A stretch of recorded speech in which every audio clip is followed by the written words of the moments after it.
Hey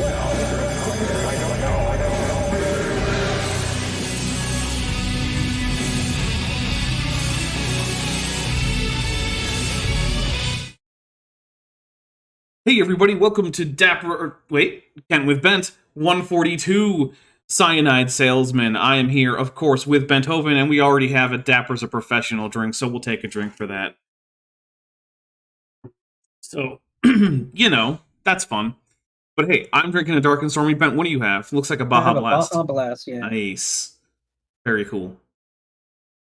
Alright, well, for those of you who don't know, yes, we are doing Kent with Bent. Kent with Bent is a live show where myself, Bird-dinosaur, and Bent Hovind, no relation, take a look at the nonsense of Kent Hovind. Yes, relation to Kent Hovind in that it's him. He's the guy. So, yeah. Anyway, when we do that, though, we have a bit of a drinking game. But before we go over all the rules, I'm going to say, Bent, how you doing? I'm doing pretty good. How are you? I'm wearing this lovely pink tutu. You are wearing a lovely pink tutu. What's the deal with that? Well, we met a donation incentive. Yeah. For me to wear a pink tutu on the last Kent with Bent. Awesome. And we could meet that donation incentive again today. We could. We'll and if we get to, I believe, somewhere between 111 and 112%, you could get free pizza. Ooh, that's always a good idea. Yeah. I love free pizza. Although I was thinking that maybe if you do get free pizza, that we could save it for a different day. It's probably a good idea. Because I feel like you already have pizza in the refrigerator. And I have a pizza in the refrigerator. Right. Yeah, for tomorrow. But that being said, let's go over the drinking rules. Now, first of all, I want to say, if you decide to play along with the drinking game with any kind of intoxicating substance, please be careful, pace yourself, and know your limits. I am not downing whole shots of rum with this Dark and Stormy, right? I'm taking sips from a tall glass of Dark and Stormy. I am not here to, go become blackout or need to go to the hospital or something, right? That should be true for you too. Now, if you decide to play along with something else other than a drink, that's absolutely fine. If you want to play along with like a non-alcoholic beverage, water, tea, coffee, juice, soda, I don't care. That's great. Have fun with that. Do what you want to do. This is just for fun. If you want to play along with a vape pen or throwing whoever you're watching with a high five or just, pump in the air with your fist or whatever you want, right? It's just here for you to have fun with. Now, that being said, if you do play with an intoxicating substance, please do not go out and drive a car, operate heavy machinery, fly an airplane, text your ex. These are all equally bad ideas. Well, okay, maybe some of them are worse than the others, but they're all really bad ideas. Now, all of that out of the way, and the fact that neither Bent nor I take responsibility or liability for anything you're going to do as a result of this, let's get to the rules. The first one is one we've already had a drink for, which is to say, I will take a drink if I screw up the production. So, for instance, when I switched scenes today from the Stream Starts Soon countdown to Kent with Bent, I forgot to turn on the intro animation. So, we took a drink. Let's see. Jillian Estrogen Stress Friend for $2 says, I got Dapper something today, so for Bent's Pizza. Well, thank you very much. I look forward to whatever it is you got me, which I don't know what it is right now. Yeah. And so here, I'll give you a preview. Here's what it looks like if we can get to Bent's Pizza thing. Obviously, we don't need to get to 1,924%. But if we did get to a much lower number than that, Bent Gets Free Pizza shows up. I like it.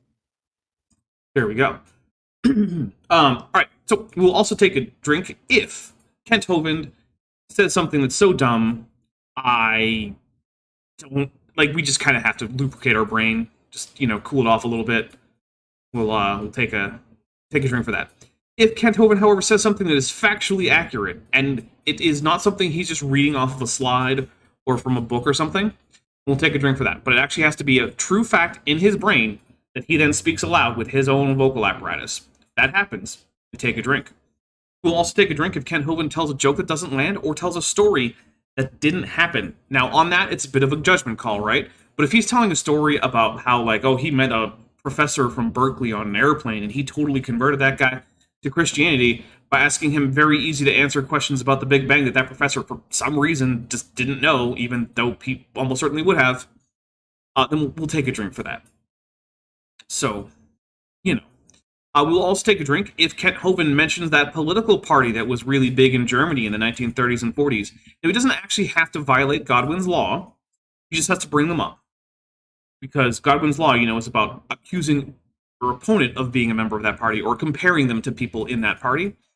And that's fallacious because it's usually a dumb thing to do. But he doesn't actually have to accuse anyone of being a member of that party. He just has to bring them up. And then we take a drink for it. We'll also take a drink if Kent Hovind mentions anything to do with Lucy, the Australopithecus afarensis specimen, but then pretends that what we have from her is all we have from Australopithecus or any other wider taxon to which she belongs. So, for instance, if he says, well, we don't know what the shape of her eyebrow ridges were because of the fragmentary nature of the Lucy skull, which he would never say something that fancy, but we'll pretend that he has more brain power than he does. If he said that, that would be an ad hominid, and we will take a drink. We only get one of those. There's also Trojan source. If Kent Hovind cites a source, which he usually doesn't, but sometimes he does, and we check on it, and not only is that source something that fails to support his contention, but it actively contradicts it, we take a drink for Trojan source. We'll also take a drink if either Bent or I can predict what Kent's going to say next, when it's not super obvious. Again, bit of a judgment call. But I believe those are all of the drinks that Kent can cause, and so there's a few more that you guys can cause. So, for one thing, anyone who super chats or membership milestone chats anything to the effect that AIG, that's Answers in Genesis, are a bag of dicks, will take a drink. We'll also take a drink for every gifted membership. So if you get 5 memberships, I'll take 5 drinks. Now, once we get to about 30 of those in a row, I'm probably just going to finish this drink, add 30 to the drink counter, and move on. Well, and get myself a new drink and move on. But, we will also take a drink if, anyone uses the Mothra, Godzilla, or Ghidorah channel emojis. Now, you do have to be a channel member for that, so if you want to be a channel member and use those emojis, go join the channel. But if you use them in a milestone chat for memberships, or in a super chat, we'll take a drink for that. And, I think, what am I missing? I feel like I'm missing something, Bent. When kaiju monsters come by audibly. Yes, yeah, if Godzilla or Mothra come by audibly, we will take a drink for that. That might or might not happen. It's up to chance. I mean, technically it's not, but it's about as much up to chance as reasonably it could be. With that, though, I think it is time to get back into this. Bent, are you ready? Are you going to be more... Yeah, I was going to say, are you going to be more ready anytime soon? All right, here we go. Here is some Kent Hovind. By their twisted geologic thinking, before Archaeopteryx. So, for context, earlier, last week, Kent had said that Archaeopteryx lived 65 million years ago. And then he proceeded to display a bunch of not quite birds, but he called them birds, from before 65 million years ago. The problem is that the Archaeopteryx is actually from 150 million years ago, and all of his examples were actually after 150 million years ago, so the number was smaller. And he was like, well, how could Archaeopteryx be the first bird, which it wasn't, if all of these things, which are birds, which they weren't technically, came before it, which they didn't. So he was wrong in every way he possibly could have been wrong. That's pretty typical. Yeah, it's both hilarious just how dumb it is, and also, yeah, you're right. It's extremely typical. All right, so here we go. Why do textbooks still teach the kids tomorrow in our county that Archaeopteryx is a missing link? I mean, if by missing link Kent means transitional form, it's because it is. Even if it didn't come before all of these other animals that he mentioned previously, it would still be a transitional form. So let's talk about what it actually means to be a transitional form. Because it's not just something that we kind of eyeball and we're like, wow, that looks like it's kind of halfway between, like a T-Rex and a chicken, so we'll call it transitional. The way this works is groups have different characters. Now, apomorphies are characteristics that are unique to a particular group and therefore presumably evolved within that group and not within other groups. So, for instance, for birds, you could say that the fusion of the first, digits 1, 2, and 3 into the carpometacarpus. I'm mixing up feet and hands, right? That's an apomorphy of the clade Aves. Birds have it, other groups don't. There you go. But there's also other things other than apomorphies. There's plesiomorphies. Plesiomorphies are traits that a whole group has, but that previous group or wider groups also have. So, for instance, Ben, could you hold your hand in front of the camera for a second? A little bit back, a little closer to your face. Notice how Bent has 5 digits on his hand. Yep. That is something that mammals typically have. Very few mammals have fewer or more digits than 5 on their hands. Some do, but that's a plesiomorphy of mammals, because that's also a common trait found in amphibians and reptiles and even fossil forms that aren't quite any of those things. Starsong, who's been a member for 3 months, says, I'm supposed to be a fascist and a communist. WTF. Yeah, good luck being both. That's it's going to be tricky.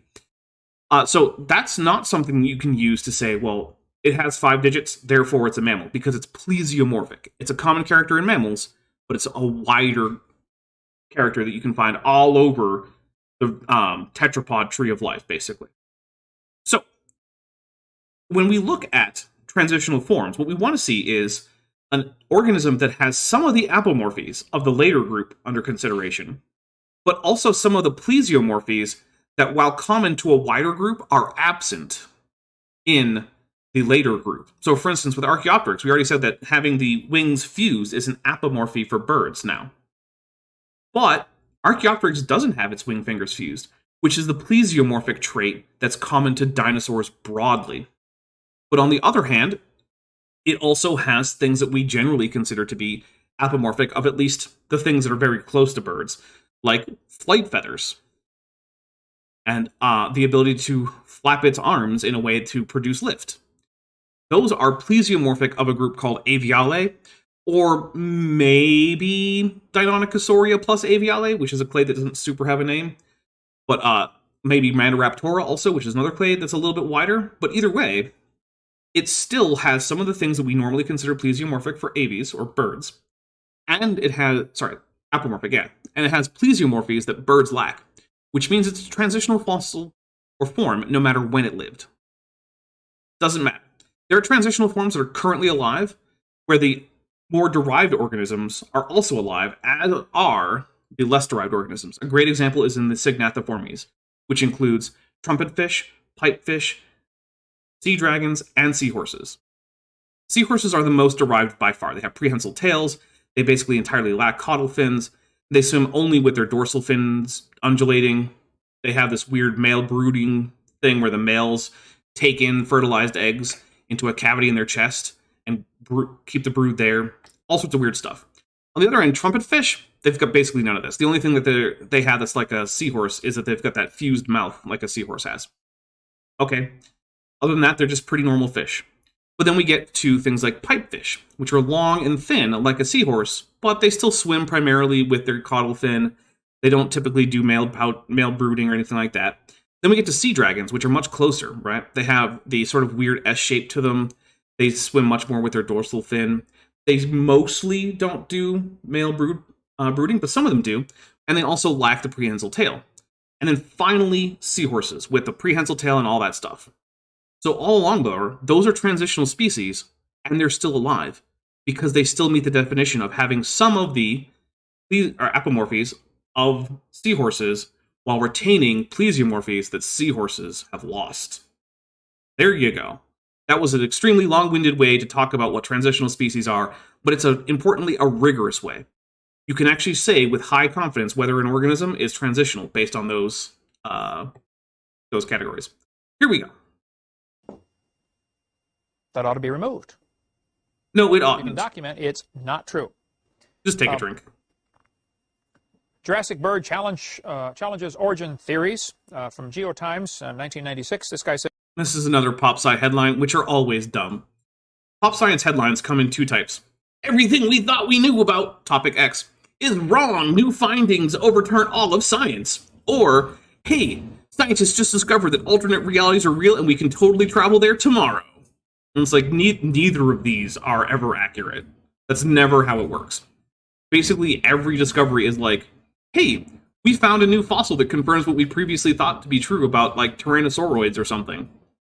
Or like, hey, physicists discovered that if you do weird math, it implies that there's another universe. But, like, I'm not sure if that's actually true, or if it's just a weakness in our mathematical model of the universe. And we probably can't do anything with that universe anyway. Like, those are the actual discoveries that are happening. there are plenty of other reasons to refute the dinosaur-bird connection, says Medusia. How do you Of course it's fiducia. Just drink for the creationist favorite paleoornithologist, even though none of them can say paleoornithologist. derive birds from a heavy, earthbound bipedal reptile that has a deep body, a heavy balancing tail, and 4 shortened forelimbs? You I know don't. the answer to this. Oh, sorry, go ahead. Through evolution. Yeah, I mean, fundamentally that's true. But it's also the case that that is not a great description of the dinosaurs that are closest to birds, but that aren't in, like, the broad bird sense, aviale, right?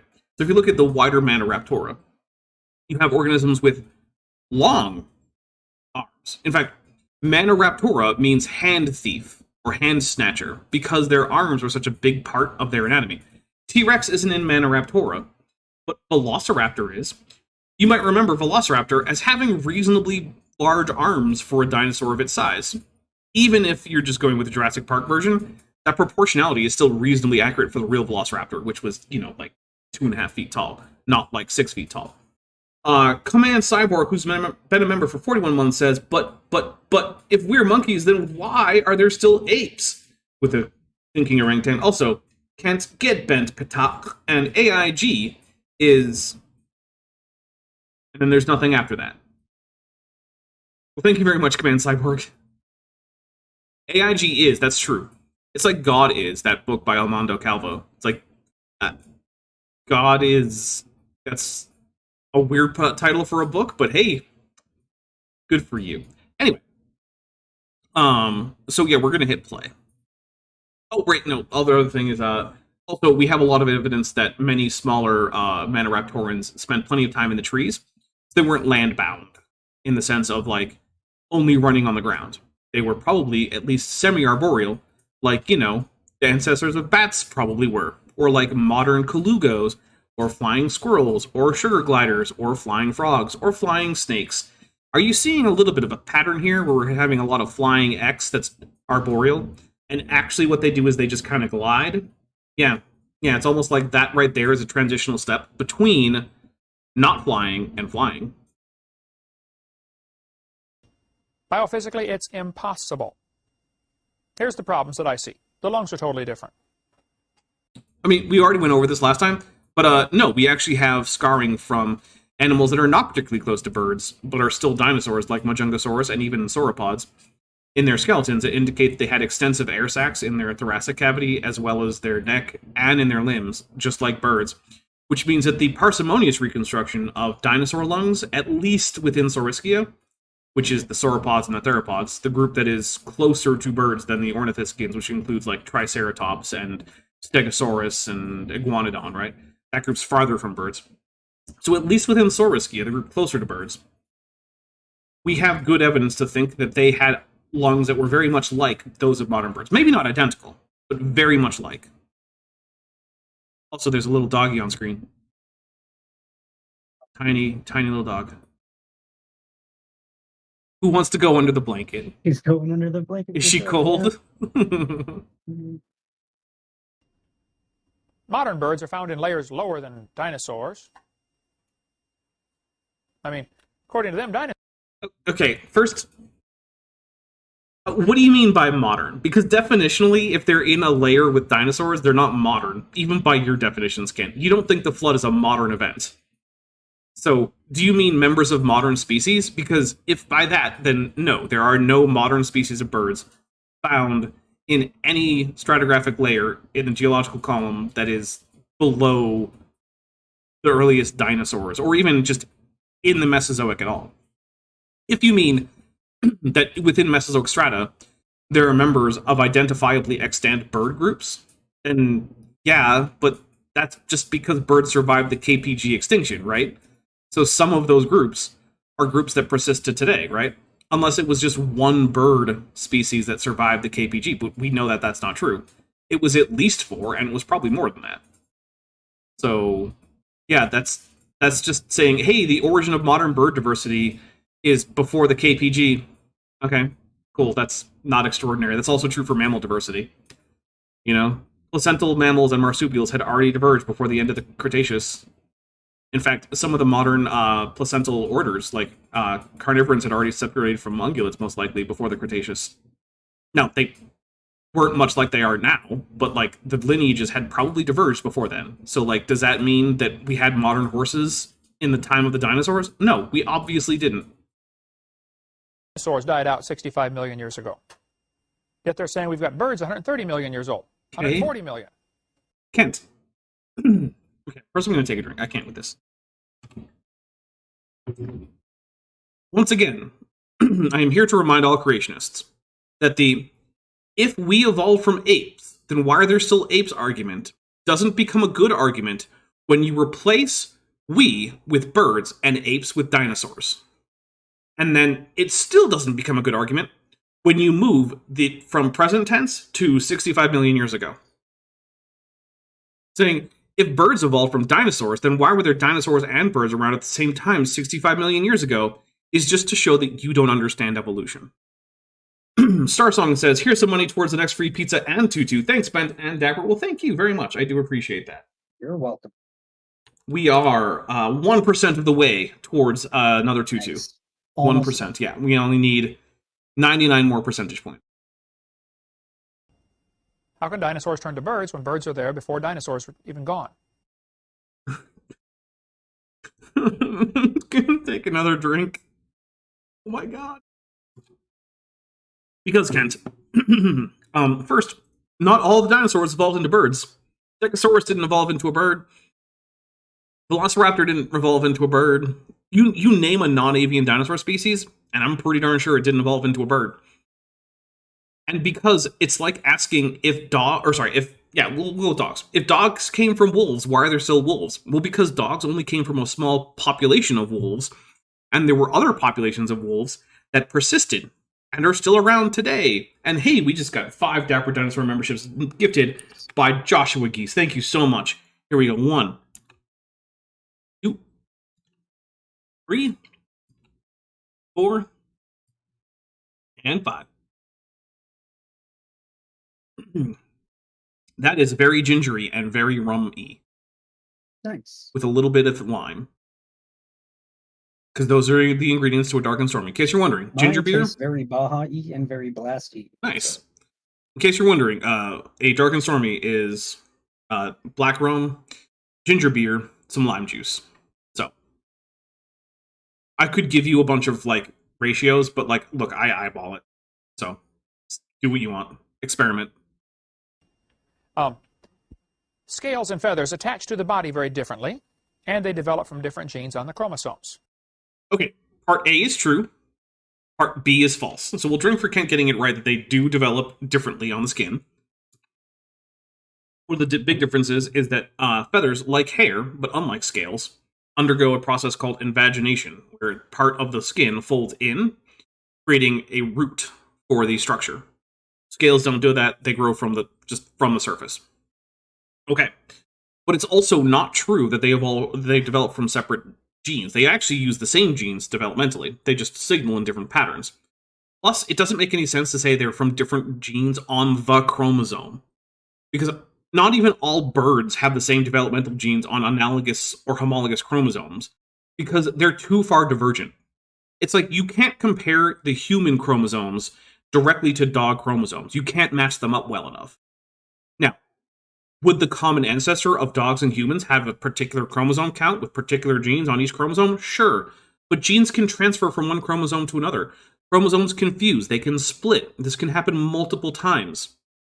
So over the probably more than 66 million years since the common ancestor of dogs and humans lived, plenty of time for all of those chromosomes to get all mixed up all over the place. Now, think about that, and think about how much longer divergence time is for lizards and birds. Lizards are in Lepidosauria, and that's what Kent usually means when he means, like, reptiles. He's usually talking about lizards. Lepidosauria and Archosauria, the two big groups of sauropsids, these are things that probably diverged in, like, the Permian. We're talking hundreds of millions of years ago. There is absolutely no way you could track chromosomes between lizards and birds. It's just too long ago. It's not going to happen. So when Kent says that, he's not saying anything. It doesn't mean anything. It's not an argument. It just shows, again, he fundamentally does not know what he's talking about. Birds have a 4-chambered heart. Most reptiles have 3. Here's another very...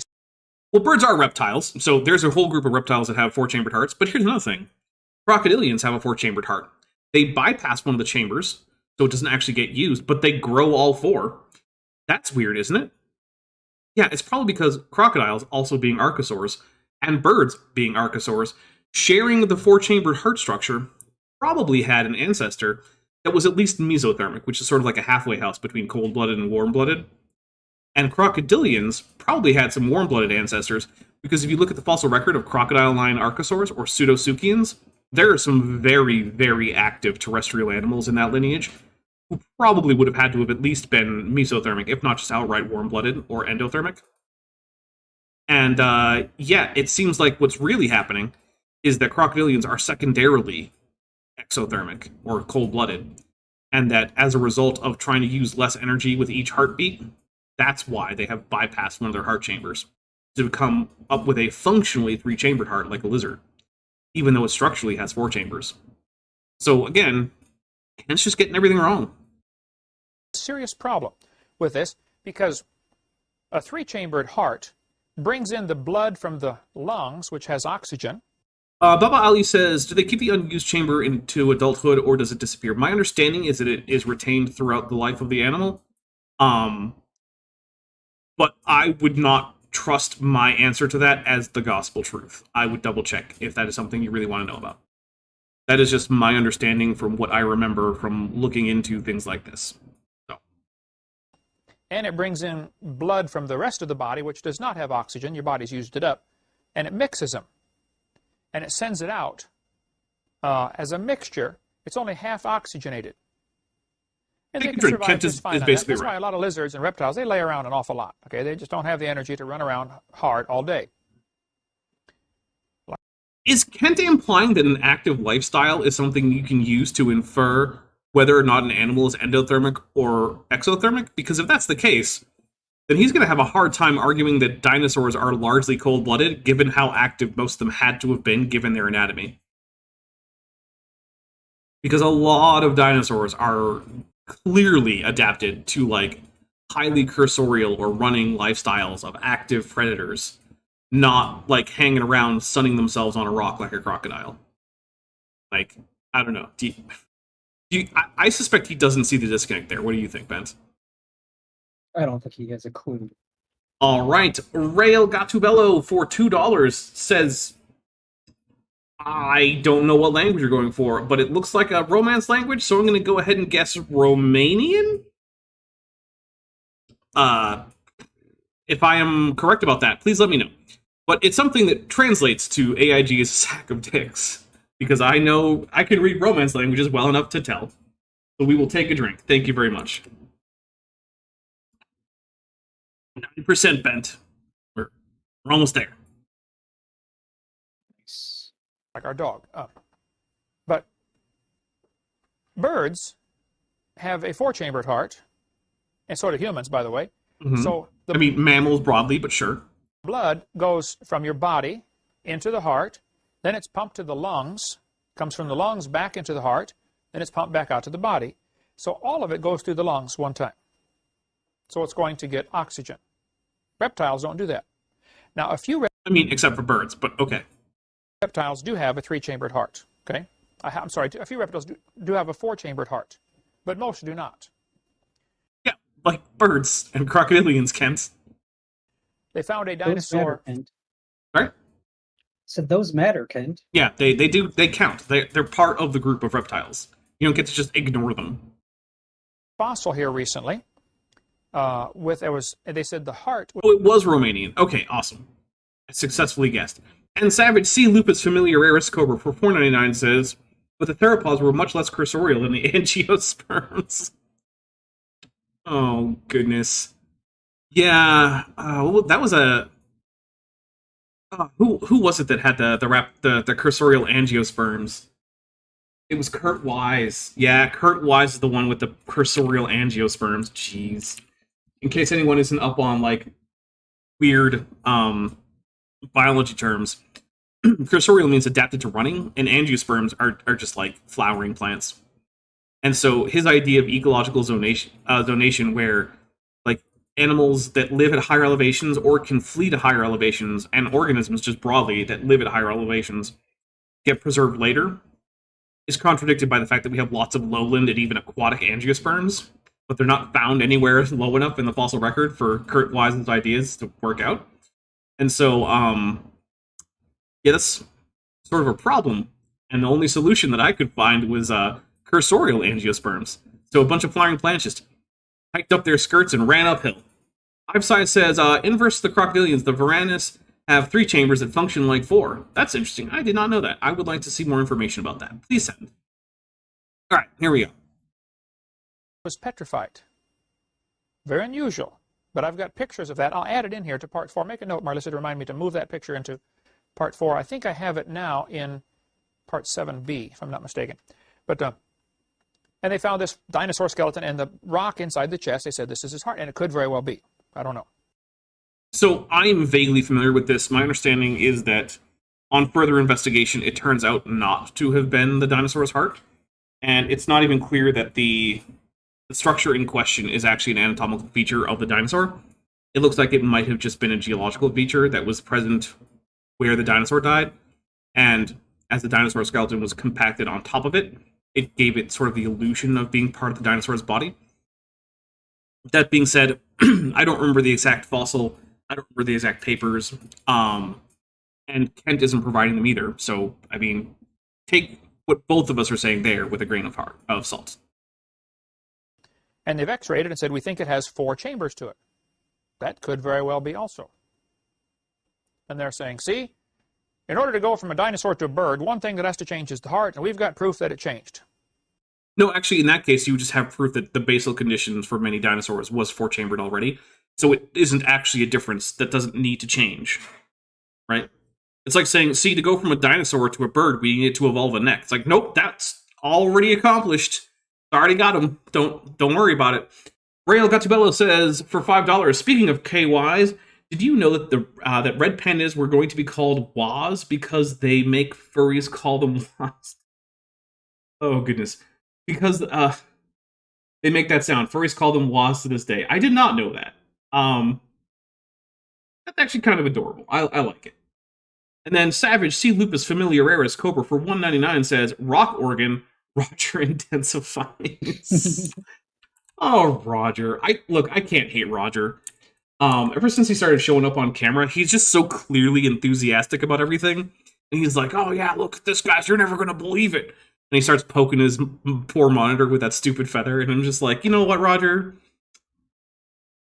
I just can't hold a grudge against you. I can't hate you. You're just kind of adorable over there saying the craziest nonsense imaginable. But, like, you're just doing it with your whole chest, and you are absolutely living it up. And I'm just like, you know what? It's extremely dumb, and I'll call it out as dumb. I just can't hate Roger, though. Unlike Kent, whom I can. Because, you know, he's an abusive piece of shit. So, there's that. Well, you got a long stretch there from the evidence. Okay. Reptiles lay leathery eggs. Except for dinosaurs. All dinosaur eggshells that have been found to date have actually been hard eggshells. Just like birds. Weird, isn't it? Now, I do want to say that the current consensus is that dinosaurs probably independently evolved hard eggshells several times. But it still means that the non-bird ancestors of birds that were dinosaurs were already laying hard-shelled eggs. In fact, I made that point in my debate with Kent. Now, that was before the studies had come out showing that it was probably something that had been evolved multiple times. So in that, I mentioned that all dinosaur eggshells were hard-shelled, and we didn't really have any non-bird or non-dinosaur hard-shelled eggs that I was aware of.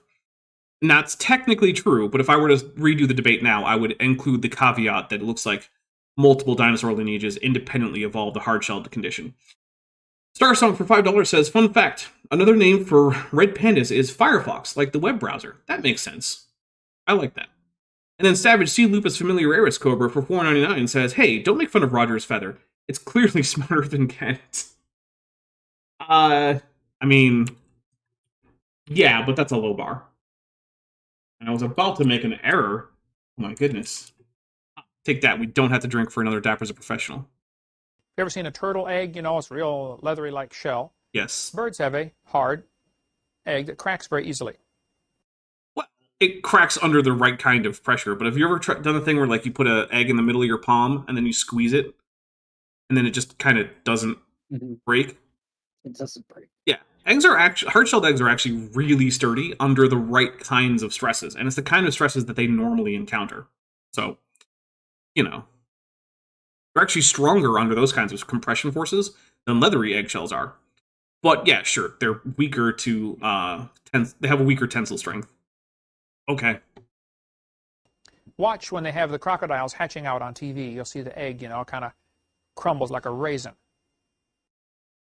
I mean, not how... Do raisins crumble? What? Crumbles like a... What does that mean? I'm just going to take a drink. I'm so confused. How do raisins crumble? Okay, sure. Bird eggs don't do that. Okay? That's true. They don't crumble like raisins. Near as I can tell, raisins don't either. But hey. So the eggs are totally different. Swinson, British Museum of Natural History, they've got the largest fossil collection in the world.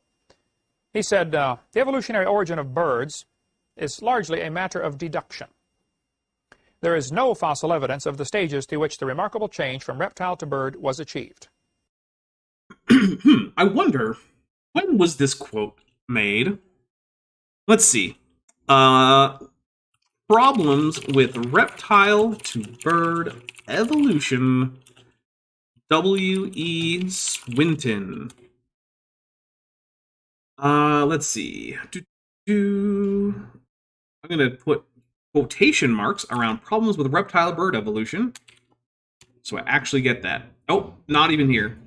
Oh, there's one place that I can get it. Studylib.net, Hovind slides. I can get it on Hovind's slides. Nice. That is terrific. I found out that William Elgin Swinton lived from 1900 until 1994. So somewhere in that period of time. That is a big area of time. Much of which it would have been reasonable for him to say this. Well, that's unfortunate. Is this even a real source? Let's try, let's see. Origin of bird. Probably should have been birds, but like, birds. Is largely a matter. We'll try that. Except that I put origin. Let's see. Okay, so we got something from creation.com that's citing him. So what's the citation? Darwin on the origin of species, do it. Neither of those are right. But Fits of Rage did in fact gift a membership, so we'll take a drink for that. Thank you very much. So let's try searching this creation.com for Swinton.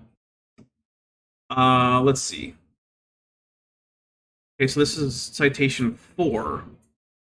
Swinton W.E. The Origin of Birds in Marshall A.J. Edited by Marshall A.J. Biology and Comparative Physiology of Birds, page 1, Academic Press, New York, London, 1960. Yeah, in 1960, you know what? Not the craziest idea to say that. Here in the year of our Lord, 2024, some 60 years later, it's a pretty unreasonable thing to say. Let's see. Jill's husband, a crumbled razor for $2. 2 South African rands. Says, finally could catch a live. Love your content. Well, thank you very much. I really do appreciate that. And then we just got another 5 memberships from Starsong. Thank you so much. That will bring us up to 10 gifted memberships. And here's 5 more drinks. 1, 2, 3, 4, and 5. And of course, H.L. Aristophanes points out that birds aren't even real. Good point. They were replaced by drones during the Kennedy administration. That far back? Yeah. Okay. It's been a while. Notice what he says here. He still believes in evolution, doesn't he? I mean, yeah. He thinks the change was achieved, doesn't he? but we just have no Sounds evidence like he for made it. a prediction. So that he's not came going true. to. Yeah, Kent. In the 1960s, which is already like 40 years, probably more like 45 or 46 years, before you gave this talk, that was the conclusion of one guy.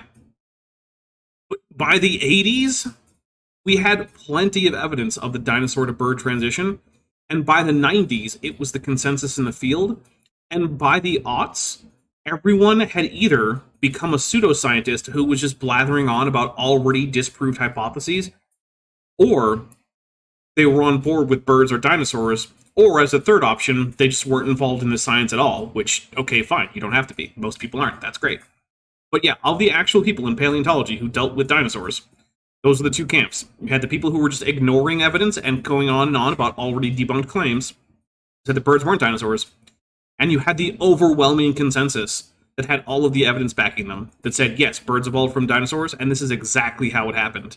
Pointing to, like, in some cases, even specific genes in birds and correlating when that occurred with fossil records. Like the frame shift from digit 3 priority in the Manus to digit 2, which allowed the dinosaurian digits 1, 2, and 3 to actually embryologically develop into the 3 digits of the bird hand, because originally that was one of the arguments, was like, it's different digits, how can they evolve? Turns out they weren't. We figured it out both genetically and in terms of embryology and paleontological records. All of that combined to say, oh, look, this one thing that we thought was a problem for bird to dinosaur transition, turns out no. All of that was being done in the 90s and the aughts. So by the time Kent gave this speech, that already 30 to 40-year-old quote was already way out of date.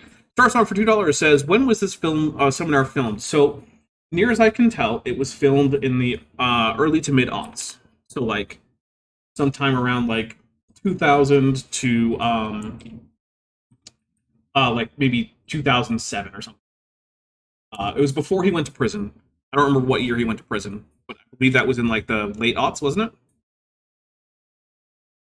Double check on that while I hit play. Abandon the theory. He's just going to admit there's no evidence. Well, that's, I January suppose, step one. 2007. Okay, so yeah, between 2000 and 2007 or so. I doubt he'll ever take step 2 because he loses his job, you know, but... It's not that he didn't abandon the theory. It's that he was like, hey, let's see what more evidence comes in. Currently, our best guess is dinosaurs as the ancestor of birds. And then that's when you say, okay, look, we don't have a huge amount of evidence either way, but right now our best hypothesis is that the ancestor of birds are dinosaurs. Okay, cool. Now we say we need more data. And when we get more data, we can either say, okay, we were wrong, it's actually not dinosaurs, it's something else. Or, I mean, if the data are completely crazy, I guess you could say, maybe it's nothing. Maybe there is no ancestor to birds that isn't birds. Maybe evolution is false, but you're going to need a lot of data for that. Or, confirming evidence can come in. What happened is confirming evidence came in, especially in the 1980s. Roshina, Autocatalytic Killer for $1.99 says, but Ernst Haeckel, yeah, I mean, Ernst Haeckel did draw some of his drawings without reference. And also, I gotta say, we have 132 people watching, which is awesome, but only 66 of you have hit like, which means that, unfortunately, I have to say I like less than half of you, half as well as you deserve, so hit that like button, help me out here. You big Bilbo. Exactly. He did take step 1. Yay. There's no evidence for it. Yeah, that's not what he said, though. He said that there wasn't much evidence, but okay. And again, the book Icons of Evolution has a whole chapter on the flaws in the bird change. So, the Icons of Evolution. That's a book I own. I'm going to take a drink. Icons of Evolution by Jonathan Wells, who, by the way, is not a Christian as Kent would call it. He is, in fact, a Mooney, or a member of the Unification Church. A church that believes that some dead guy from South Korea is actually the returned Jesus Christ, and who used to believe that his wife was also his eternal mate and co-equal with him until they divorced, and then she wasn't that anymore. And they're most famous for their mass wedding ceremonies, wherein they have people get married by, like, 1,000. Like, literally, they'll have 1,000 people in an auditorium getting married to people in arranged marriages whom they haven't met until they're standing next to each other about to be married. and then the leader of the Unification Church will marry them all in one ceremony. That's Jonathan Wells. Now, to be fair, if I were to say that he's wrong because he's a Mooney, that would be an ad hominem attack. That is not what I'm saying. However, Icons of Evolution, Science or Myth, that entire book is basically Jonathan Wells going as far out of his way as possible to misrepresent every single topic he touches on in that book. This is a deeply dishonest book. I don't recommend you read it. It has no educational value whatsoever. It's not even a great place to look for what creationists believe, because by now it's out of date even for creationism. So you can get that book. It's got a great section on that. So Richard Dawkins, who hates creationists, says... is that a fair assessment? He certainly hates creationism. And he certainly can be short with creationists, especially ones he thinks know better. I don't know. I guess I don't really care, because, like, I'm not a big fan of Dawkins, so who cares? It is absolutely safe to say that if you meet someone who claims not to believe in evolution, that person is ignorant, stupid, or wicked. Yeah, I would say that I agree. Kent, for instance, is probably all three. So, you know. But like, yeah, but like back then when you were a young Earth creationist, I would say that you were ignorant. There was a lot of stuff. Yeah, I was too. I had no idea what evolution actually was. Mm-hmm. Really, in any way, shape, or form. I would say that people like Raw Matt are legitimately stupid. Like that, he is an idiot. He is incapable of forming thoughts that make any sense. Like, you listen to him talk, and it's very clear that this is a profoundly unintelligent individual. Now, that's okay, right? You don't have to be intelligent to be like a decent human who's worthwhile and who has value. But if you're also going to pretend that you're the guy who's going to overthrow all of science, it probably behooves you to not think that the Eastern Orthodox Church and Orthodox Judaism are the same thing, or that the Bible was written in pre-Yiddish. Just saying. Roshna Autocatalytic Killer for $4.99 says, as Girl Defined said, you shouldn't have your first kiss until your mass wedding night. I'm not sure that that's actually a thing she said, but, you know, sure. Although she did say that you shouldn't have your first kiss until your wedding night, which I feel like there's a whole lot of Christians who definitely didn't follow that rule. So, yeah. And I've never been married, so I guess I should have never ever kissed anyone. Failed, but hey, what are you going to do? Well, this guy's real open-minded for a discussion, isn't he? I mean, maybe, but the thing is, Kent, that you're not doing anything to prove him wrong, right? Like, you're not beating the charges of being ignorant, stupid, or evil. For one thing, you are demonstrably all three, Kent.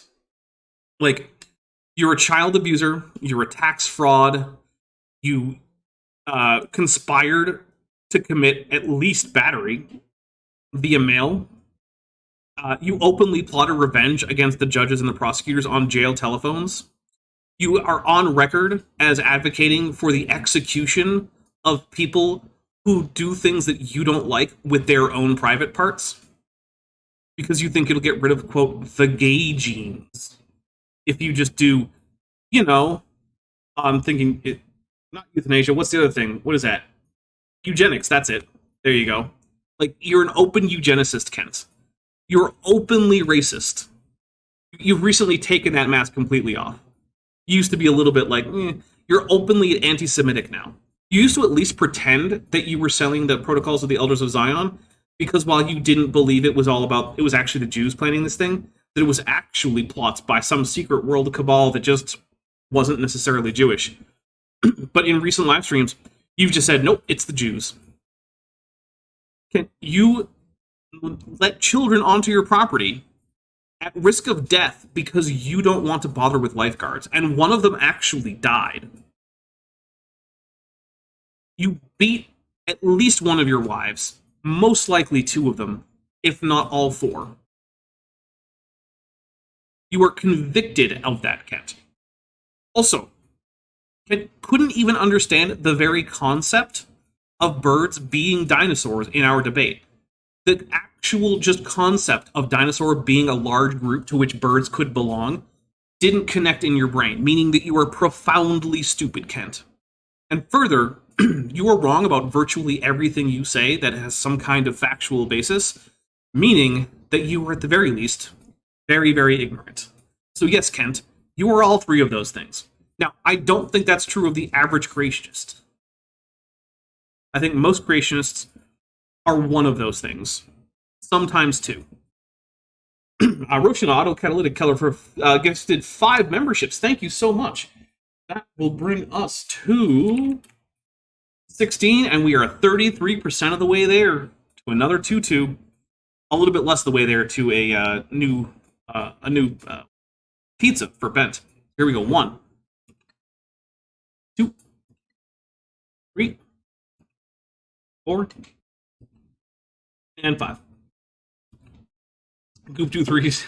Damn, you're right. I need to be fruitful and multiply. Yeah, if you're not having kids, then apparently you're just not being a good human. The only worthwhile thing that any human can do is have babies. This shuts down communication, of course. And this tells Richard Dawkins' students would say, don't even talk to creationists because they're stupid. Okay, look, I'm not going to say that it Not doesn't. the worst of those. Yeah, it's not that it doesn't shut down communication. I can see how it does, right? But here's the other thing. Creationists don't normally want to communicate with other people about this topic unless it's people who don't know what they're talking about. That's why you see, like, Ray Comfort going to ask random kids on college campuses or just on the street about evolution. And then when some kid who's probably studying, like, music theory or, like, physics or computer science doesn't know everything about biology, you just use that as a springboard to sell them your anti-evolution version of Christianity. And when they do know about it, you cut around that. I know, because I know people who Ray Comfort has interviewed, and they gave him cogent answers that never made it into his videos. Also, Shopping. Regios just gets 20 Dapper Dinosaur memberships. Nice.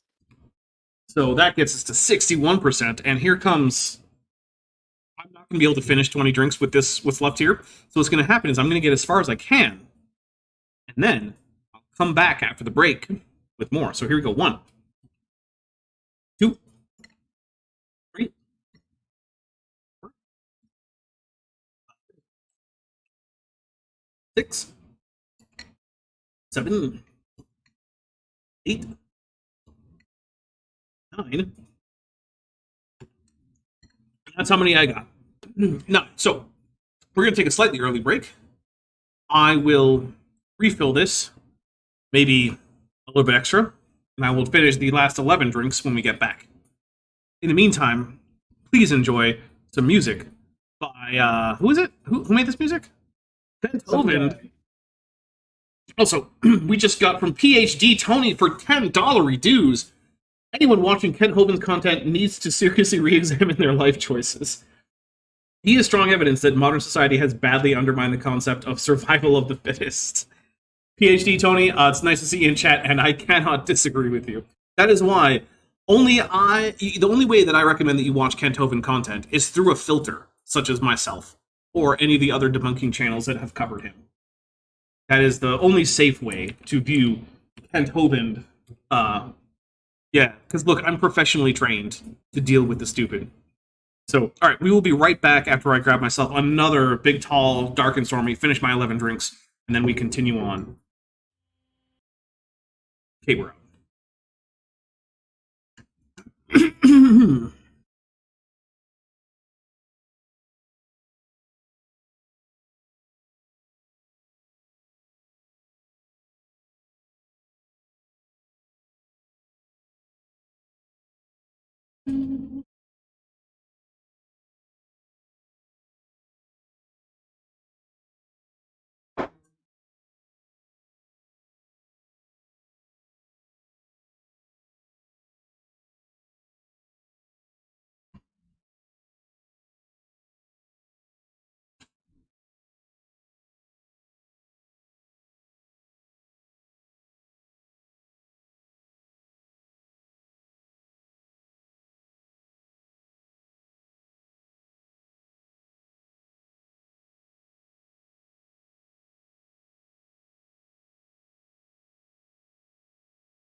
All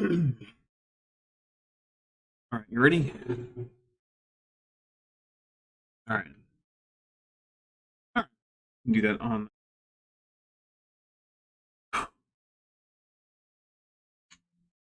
Okay, we are back. Welcome back to everyone. So, yeah, Bent is pouring more Baja Blast. I have, in fact, another Dark and Stormy with, we got 11 drinks to go. Here we go. 1,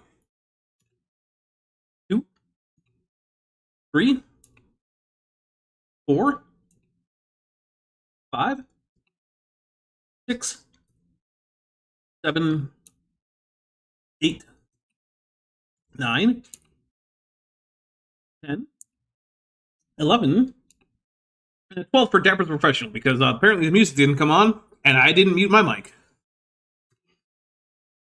But that's okay, because I was just talking about how cute the dog was, and other stuff that I don't mind you guys, like, when I go mute myself, it's not like I'm about to say something I'm embarrassed about, right? It's fine. Alright, so, here we go. Oh, right, before we get on, hey, guys, I'm gonna try to do this quickly. It is amazing how much you guys support me. I mean, look, we're already at 36 gifted memberships today. It's awesome. You guys are a huge help. Without your support, this channel wouldn't exist. If you want to help support the channel, there's a Patreon. You can join the channel. Both those give you access to the Discord server that's just for supporters, early access to scripted videos. There's also a merch store. If you want to buy some merch from me, there's blankets, pillows, t-shirts, hoodies, baby onesies, all sorts of stuff. There's that blanket right back there. Robert Madewell, who's been a member for 39 months and is at the amulet level, thank you very much, says, I liked it. I did too. And if like a monthly or an annual pledge isn't your thing, because you can go annual on Patreon for a 15% discount, then that's great. There's wish lists that both Bent and I have. Bent's birthday is coming up in less than a week. Very soon. So, you know, if you want to get him something from his wish list, go for that. Let's see. There's also the merch store, like I mentioned. And also, whether or not you can afford to give monetary support, please like this video, share it with your friends, watch a few of my videos in a row. It all helps. Roshna Autocatalytic Color for $1.99 says, Baja Blast and Dapper is a professional. Yay! It's true. There was Baja Blast and Dapper is a professional. All right, here we go. And that's the attitude that's out there, folks. Sir Arthur Keith strongly believed in evolution. Okay. He wrote the foreword to Darwin's book. They republish the book every once in a while. Yeah, it's in the public domain. So, you know, it's one of those easy books if you want to publish that you can just make money from publishing. Anyone can do it. Like, there's no rules. If you sitting there at your desk was not you, Bent, I'm specifically talking to Jennifer. Jennifer, if you wanted to publish The Origin of Species, you can do it. In fact, I encourage you to do it. Go do it. And you can write your own forward if you want to. In fact, you can do the Pride and Prejudice and Zombies thing, where you work in an entire zombie plotline into The Origin of the Species, and no one can stop you. So, yeah. And when they republished it on the 100-year anniversary, which is going to be a big deal, 1959, 100-year anniversary of Darwin's book, they said, Sir Arthur Keith, you're one of our favorite evolutionists of the day. We would like to honor you with giving you the right to write the introduction to the book. Arthur Keith said, evolution is unproved and unprovable. Savage, the C. lupus familiaris Cobra for $1.99 says, AIG is a bag of pleasure pistons. Thank you very much. I will take a drink for that. Here we go. One more drink. Let's see. Eddie McCoy says, I still my Black Dapper shirt. I feel like you accidentally a verb. But I'm hoping that you said I still like or still have or something like that, my Black Dapper shirt. In which case, good. If it's something bad, then I'm sorry that happened. But also, I want to ask, so Ben, my understanding, and correct me if I'm wrong, and also PhD Tony, you're a scientist, you're in here, and any other scientists who are in the chat, I do get a few here and there. Remind me, is science about what some guy said in 1959, or is it about like the data? Is it the data? Is that the thing that matters? It's the data. Yeah. Okay. All right. So, is whatever the heck Sir Arthur Keith said in 1959 part of the data that would confirm or disconfirm any aspect of evolution?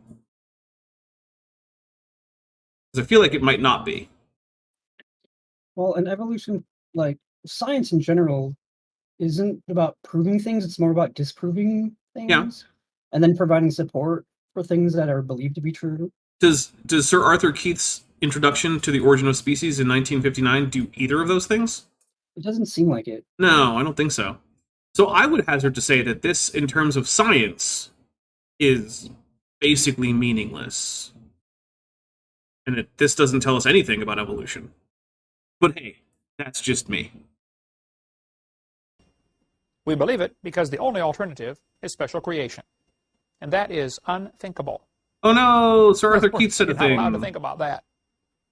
Except you are, Kent, right? Lots of people in evolutionary biology, or just biology broadly, are former creationists who definitely were allowed to think about creationism, right? Like Erica or Gutsa Gibbon, currently a primatologist, working on some paleoanthropology stuff. She was a young Earth creationist. Zach B. Hancock, guy who does population genetics as an evolutionary biologist, former young Earth creationist. You cannot tell me that Zach and Erica, who are current scientists working in relevant fields to evolution and who are quote-unquote evolutionists, didn't think about young Earth creationism, because they absolutely did. They started out as being young Earth creationists, believing more or less what Kent thinks. Maybe closer to Ken Ham, but still. Cat T, who's been a member for 8 months and is at the amnio level, says, AIG are a bag of potential obstacles to medal in Olympics pole vaulting. Oh no. Oh, I'll take a drink to that. Did you hear about that one, Ben? I have not. There was a French pole vaulter working on qualifying for the Olympics, and he easily cleared the vault, except that his large organ intersected the pole and brought it down. And yeah, apparently one of the cam services offered him several $100,000 to do a 60-minute live stream, which he turned down because he was like, well, I didn't really want to get into adult films. I wanted to get into the Olympics, so no thanks. But yeah, I mean, it's gonna suck so much. Like, you clearly have the athleticism, but technically, part of your body did knock that pole over, so it doesn't count. Naked Olympics are best Olympics newsletters for $2 says, it's what Brent Spiner says. Checkmate, atheists. Brent Spiner. He's an odd fella. He plays odd fellas. That's sort of his type. Also, remember that time he definitely died in Independence Day, and then in Independence Day's sequel, they were like, no, he didn't. It's fine. Don't worry about it. And that was the best part of that sequel, too. I didn't see the sequel. I just knew he was in it. Well, he was the best part of it. That's easy to believe. Yeah. That's quite a confession. And they printed it in the front of Darwin's book when it was republished in 1959. Well, I appreciate Sir Arthur. Yeah, as PhD Tony says, the scientific method is about determining which beliefs are warranted given the available evidence. One of the tactics of science deniers is cherry-picking quotes from random people. Yup. If you actually had the data, you wouldn't need to quote randos. Right? You would just present the data. And then the consensus would start to shift in your favor as your data was examined. If you're quoting randos, chances are you don't have the data. Arthur Keith's honesty. He's right. It's unproved, it's unprovable. By the way, so is creation. You can't scientifically prove either theory of origins. I mean, I'll agree about creationism, and I'll agree that in the technical sense, science isn't about proof. But, like, you can demonstrate evolution pretty easily. And you could also falsify it if it were false. The fact that it hasn't been falsified is really, really good evidence that it's not false. So the obvious question comes up. If neither one can be proven, if both have to be taken by faith... No, so those aren't unprovable and taken on faith are not the same thing. So let's take a drink and we'll talk about this. Now, generally speaking, when people say something is taken on faith, what they mean is that it is taken without sufficient evidence to warrant the belief. Now, if you have a different definition of that, that's great. But that's clearly the definition that Kent is using, right? Because he doesn't think that there is sufficient evidence to believe in evolution, yet people do anyway. He says they take it on faith. So when Kent says taking on faith, whatever other definition you want to have for faith, the one Kent is operating under is something that is believed for insufficient reasons. Okay, cool. That's the definition of taking on faith. But here's the thing. Things that can't be proved don't then therefore have to be taken on faith. Because you could have sufficient but not conclusive evidence to believe something. So for instance, earlier, pretty much everyone saw a tiny little dog climb under that awesome Bird-dinosaur blanket that is available at my merch store, link down in the description, and also there's a whole merch shelf. Anyway, but here's the other thing. Y'all know that I'm, like, decently good at things like 3D art. Ben's entire background could have been something I created, including an animation of a dog climbing under a blanket. How would you know? Well, it seems unlikely. It's a lot of work for me to go to for very little benefit, especially since that doesn't normally happen every stream. It's not like you can sit and watch that. So I would have had to have a bespoke animation just for this stream, which, that's a lot of work. I would probably have had to use a different render farm, because you guys have access to see what I'm doing on my render farm, and none of you noticed any of this stuff. So, like, there's good reasons for you to reject the idea that I did that as an animation, and there's good reason for you to think that it's real. But can you prove it? I can't. Can you, Bent? I mean, being in this room, I feel like I would have an easier time proving it than anyone in the chat, but can I conclusively prove it Probably to not. chat? No, not to chat. Yeah. Are they taking it on faith when they conclude that that was a real dog who really climbed under a blanket? I would say no. I would say you guys have sufficient reason to conclude that was a real event that really happened. And you're not taking it on faith. Because it's the sufficiency of evidence that matters, not the conclusive proof. So, for instance, if there's a mathematical conjecture that has not been proven, but that seems plausible, you might be justified in believing it's true. Have you proven it yet? No. Are you going to get the credit for proving it if you just continue to believe it because it's plausible and most likely true? No. Some random on the internet for $6.66. I love that. It says, Hail Nero, Hail Dapper, and Bent. I hope I don't become one of Ken's sources. You might. Yeah, you might. It's possible. Oh, here we go. Why do all of us pay for one to be taught in the schools? Well, first, Ken, you have a history of not paying your taxes, so I'm not sure that you are paying for that. But second, it's because one of them is the accepted consensus in science and the other one isn't. And the thing is, the only thing that science classrooms can do is teach the consensus position in science at the time, and usually they're lagging behind by about a decade or so. Right? There are no other options available to us. Because we're never going to be able to prove anything in science effectively. So what do? Well, we just go with what we have. We go with the best information available to us, because that's what science is. And the best information available to us, by overwhelming consensus and overwhelming amounts of data, is that the theory of evolution is accurate, and that universal common ancestry, which is connected to that, is also accurate. So we teach both of those things. Savage C. Lupus Familiaris Cobra for $4.99 says AIG is a bag of things frequently animated under Rule 34. That is accurate. I will take a drink. I had an accidental Rule 34 run in earlier today while looking up a ancient mollusk from the Cambrian. Because when I was asking about it, someone spelled it wrong, and so I typed that in, and what popped up was some Rule 34 stuff, and I was like, this is not what I'm looking for. Nope. So I went back and I was like, hey, is there maybe another spelling that might be accurate? One that won't just bring up, adult material? Because, kind of looking for the paleontology thing. When I offer my $250,000 for anybody with evidence for evolution, they will say, of course we can't prove evolution. Can you prove creation? Here's the thing. For those who are unaware, Ken for quite a while had an alleged challenge. I believe it was $250,000 or $250,000. Now, of course, if you're familiar with the rules for challenges from MC Toon, whose criteria for a decent challenge, or not a decent challenge, what is this? A valid challenge, I actually like, right? So his rules go like this. Okay, there needs to be published objective criteria for what counts as fulfilling the challenge. There also needs to be the money set aside in some kind of escrow account so that it's actually available to pay out.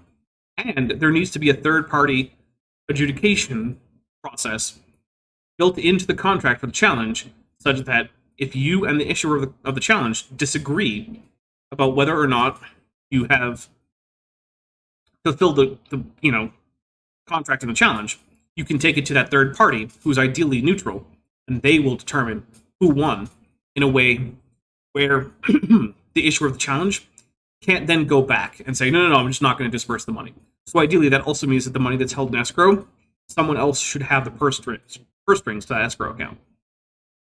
So, for instance, if I wanted to issue a challenge, I might put my money for the challenge in an escrow account and have Bent have control of it with a contract that he signs that says, hey, if either I or the third-party judge said that anyone has completed the challenge, you are now duty-bound to release the money, and it's not up to me.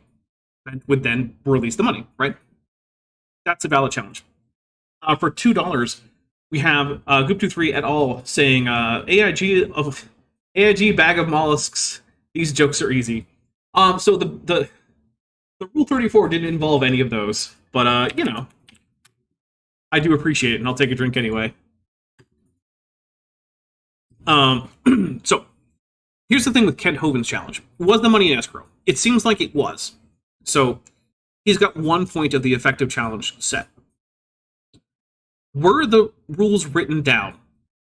Well, kind of.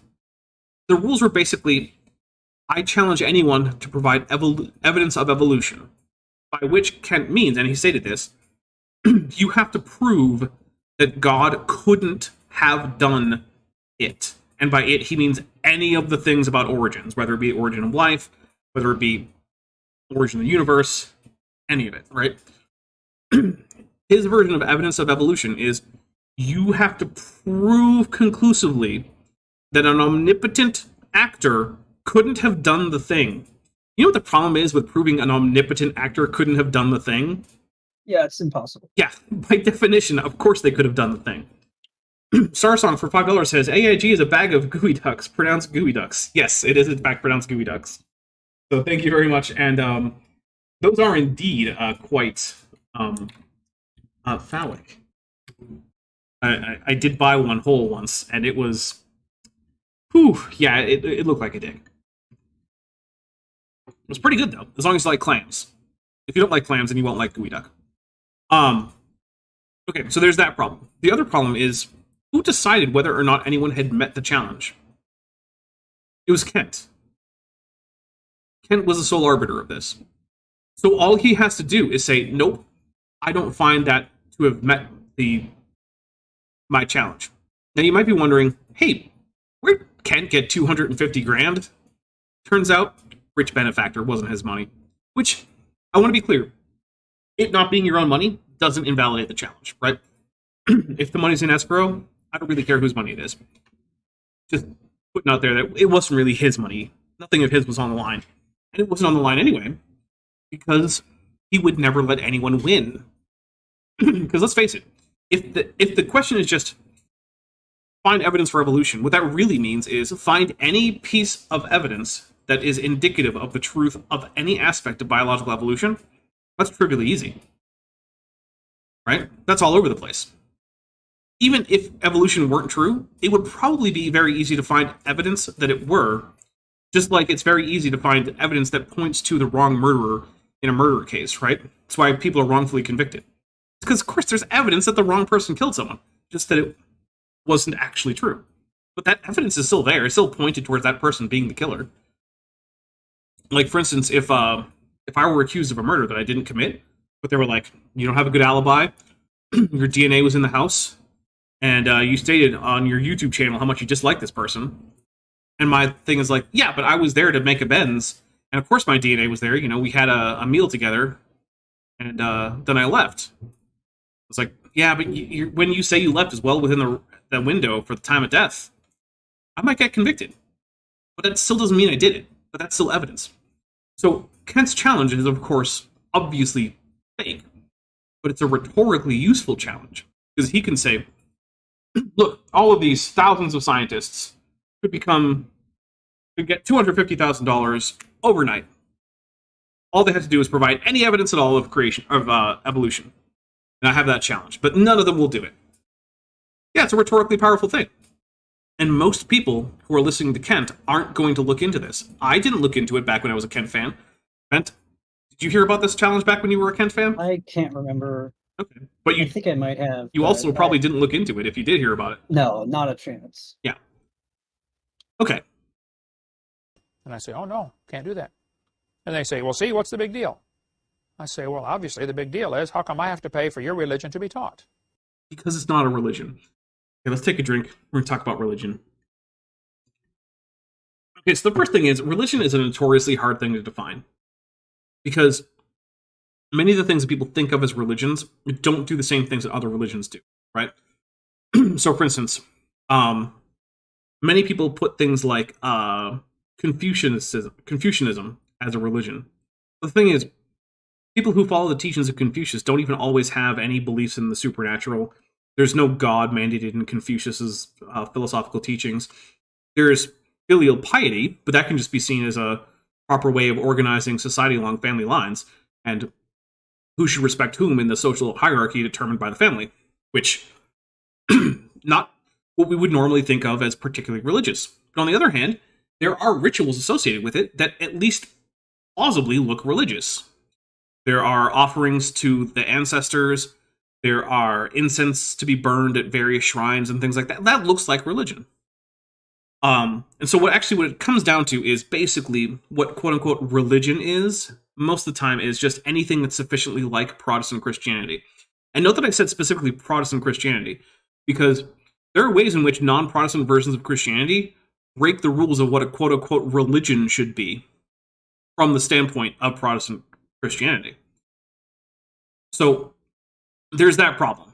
Now, if you want to base it on what Protestant Christianity looks like, then you're going to have things like a profane versus sacred distinction, a community with some kinds of rituals, some kind of supernatural belief, standards of morality that are enforced at least socially by that group, as well as some kind of internal idea of in versus out group membership. Not necessarily bias, but at least membership.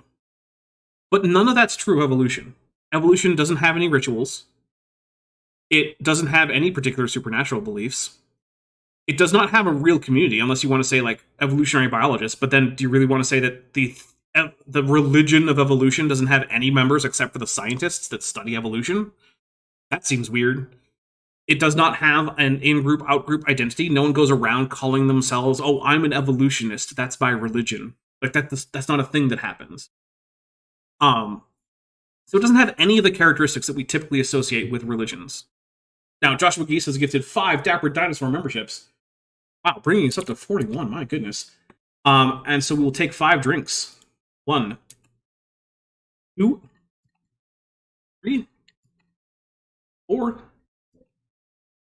and 5. Fearmonger Masters of Science says, can peer review be counted as a ritual? So, not really. The idea behind a ritual is generally that it has some kind of formula that is performed. So a good example from Christianity might be the Eucharist, right? Now, different churches do the Eucharist differently, but they all tend to have a procedure for doing it that does not change from time to time when they do it. So, for instance, in a Catholic church, you'll have the priest who will come up, he'll elevate the host, he'll say the words of institution from, the gospel.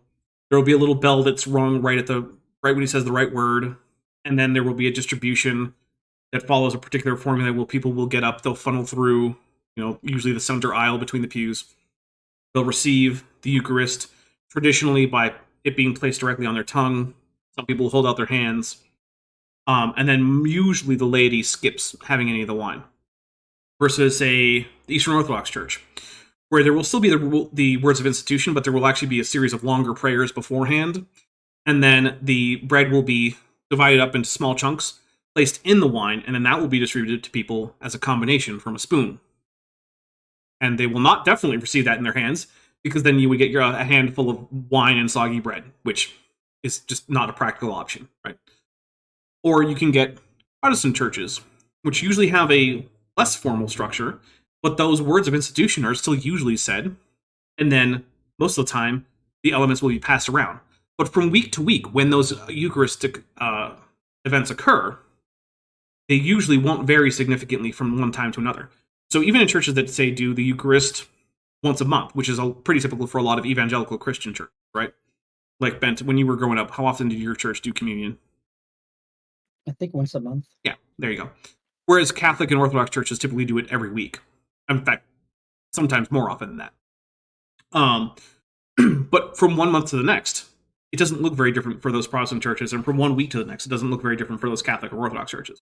On the other hand, a peer review doesn't really do that, right? Peer review is going to be unique every time. It's going to be unique to that reviewer, and it's not necessarily going to be a big communal thing.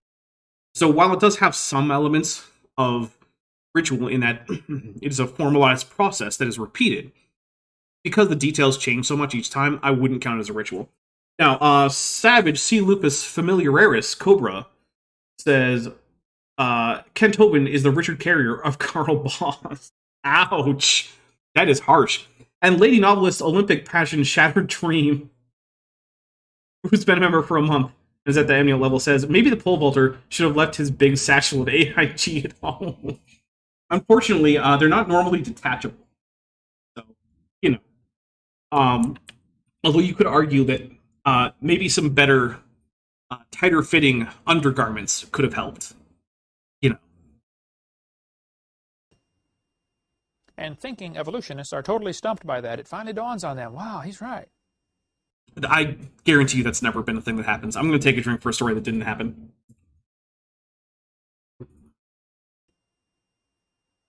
Look, if you believe in evolution, that's fine. You have a right to do that. Thanks, Ken. If you want to believe you came from a rock, that's perfectly fine. I don't care what you believe. I don't know anyone who believes that. Kent. Yeah.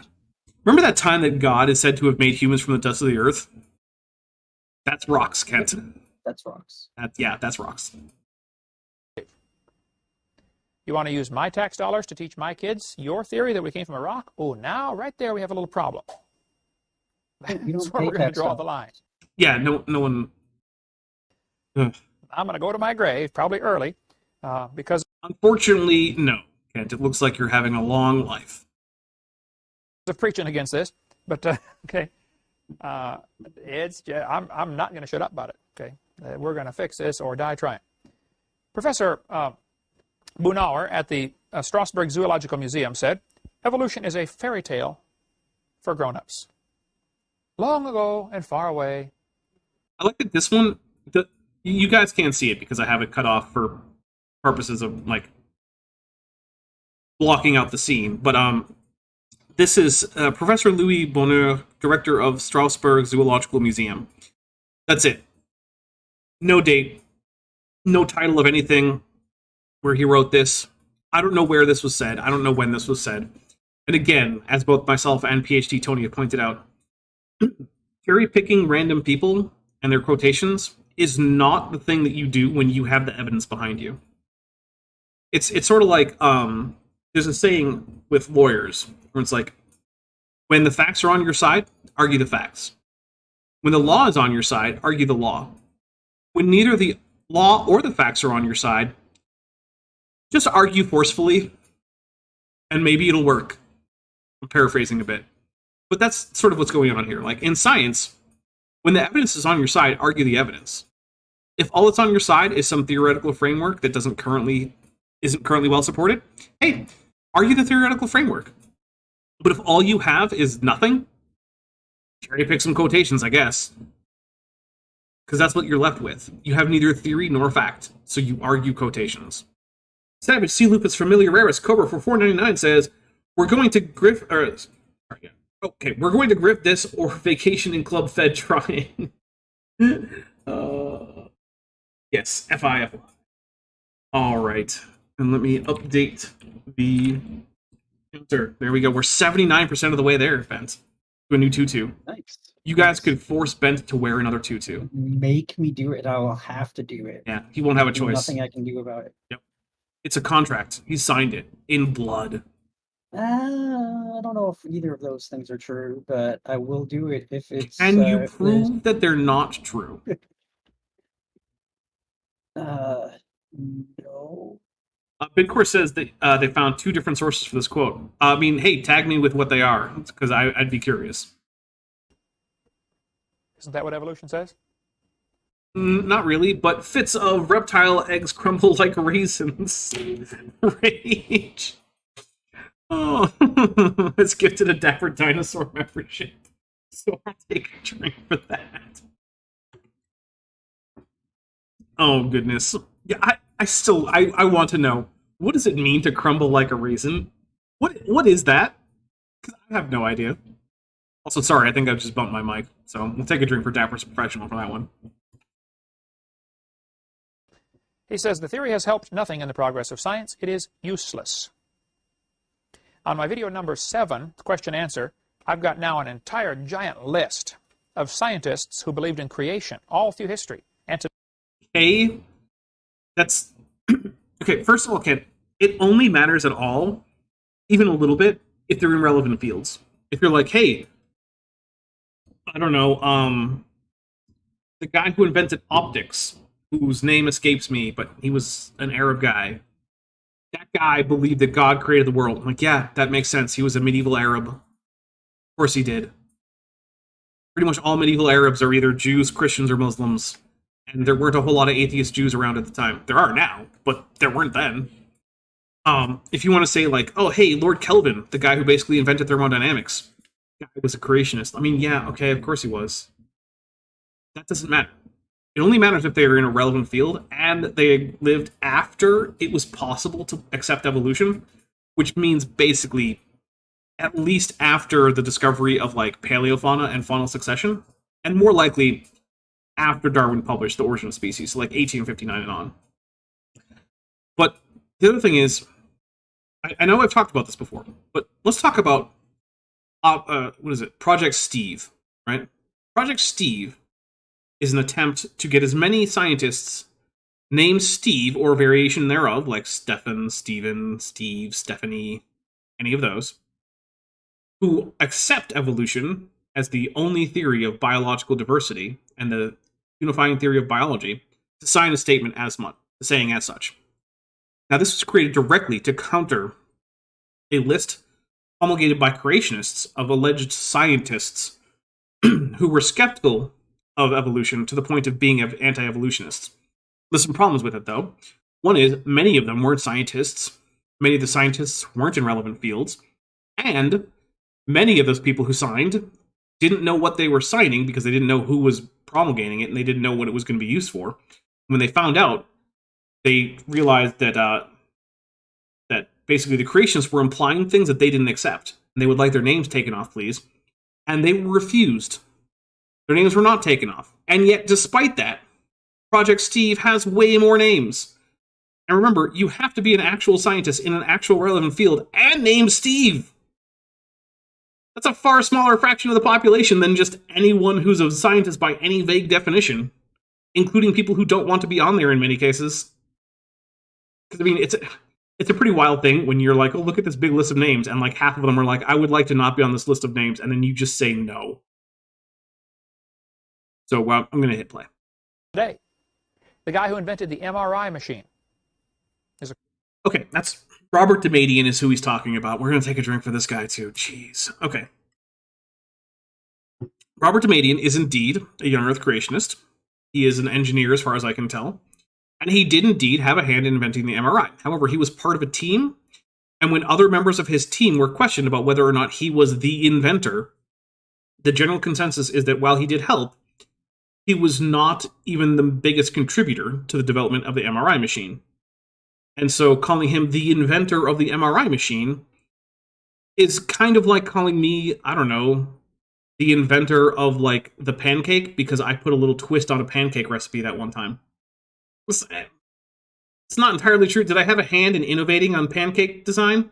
I guess technically. But does that make me the inventor? Not really. And even if I was the first person among the first person to develop the pancake, if all I did was like, hey guys, what if we up the baking powder content?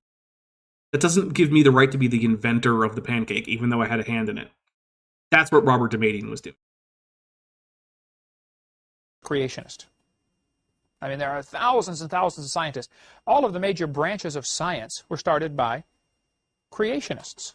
Yes, back before there were any other known options, it is true.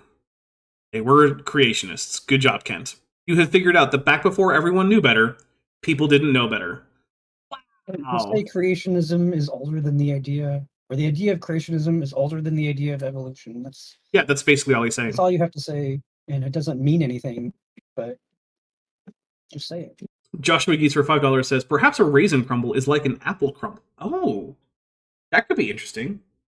I don't know that I would want a raisin crumble, but like at least that's a coherent idea. Although I'm not sure how an egg could crumble like an apple crumble either. Now, they weren't all independent, temperamental, fundamental, right-wing, radical Baptists like me, but they were creationists, okay? They believed in... None of them were those things, by the way. Well, except chicken eating, I guess. My guess is that all of them ate chickens. Roshna Autocatalytic Killer for $4.99 says, Bird-dinosaur is the inventor of the YouTube live stream. Absolutely, yes. You can credit me with the invention of this entire format. A creator. So can anybody name me, and I ask this question to professors in debates frequently, can you name me one scientific advancement we have because of the evolution theory? Vaccines. Virtually every vaccine takes evolution into account as part of its development. In fact, the flu vaccine depends on evolutionary models of flu viruses in order to determine which strains are going to be most prevalent in the upcoming flu year and to emphasize immunity to those strains in the flu vaccine. New treatments for bacterial infection. Those have to take into account the evolution of increasing resistance to older treatment techniques. Those are two that are currently keeping people alive who would otherwise be dead. Most people in my audience would be dead if medicine did not take into account evolution. But further, have you ever heard of atomic gardening? Atomic gardening was the idea that you plant a bunch of plants in a circular pattern at different distances from a central radiation source. The radiation source was going to induce mutations, and then you looked through the plants to find mutations that were favorable.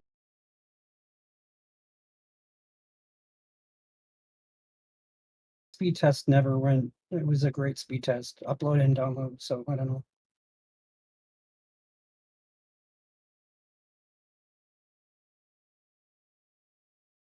Okay, I think we're currently back.